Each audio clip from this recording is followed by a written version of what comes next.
सांगर GDA के उम्मीदवार मोहम्मद खान जुनेजो को हाई कोर्ट सखर ने 30 जनवरी को तलब कर लिया। पटिशनर असद बुर्दी ने इलेक्शन ट्रिब्यूनल सखर के फैसले को चैलेंज किया। दायर आईनी पटिशन में कहा गया है कि सखर इलेक्शन ट्रिब्यूनल ने हमें नोटिस के बगैर यकतरफा फैसला दिया है। सांगड़ सखर हाई कोर्ट ने जीडीए के उम्मीदवार NA 209 सांगड़ 1 मोहम्मद खान जुनेजो को 30 जनवरी 2024 को तलब कर लिया। पटिशनर शहरी असद बुर्दी ने इलेक्शन ट्रिब्यूनल सखर के फैसले को चैलेंज किया है। पटिशन के मतन में कहा गया है कि रिटर्निंग ऑफिसर NA 209 सांगड़ 1 ने जीडीए के उम्मीदवार मोहम्मद खान जुनेजो के कागजात नामजद की जाली डिग्री केस में रद्द किए थे। मोहम्मद खान जुनेजो ने RO के फैसले को इलेक्शन ट्रिब्यूनल सखर में चैलेंज किया। इलेक्शन ट्रिब्यूनल सखर ने रिटर्निंग ऑफिसर के फैसले को रद्द करते हुए मोहम्मद खान जुनेजो के कागजात नामजदगी बहाल किए थे।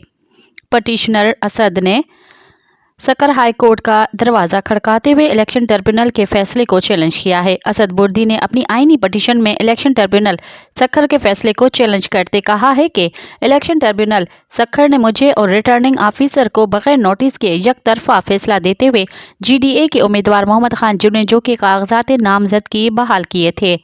हाई कोर्ट सखर ने असद बुर्दी की आईनी पटिशन पर 30 जनवरी 2024 को मोहम्मद खान जुनेजो और दीगर फरीक़ैन को तलब कर लिया है। मज़ीद ख़बरनि ऐं तफ़सीलात लाइ विज़िट कयो असांजी वेबसाइट www.awamiNewsHD.com ऐं ॾिसंदा रहो अवामी न्यूज़ HD।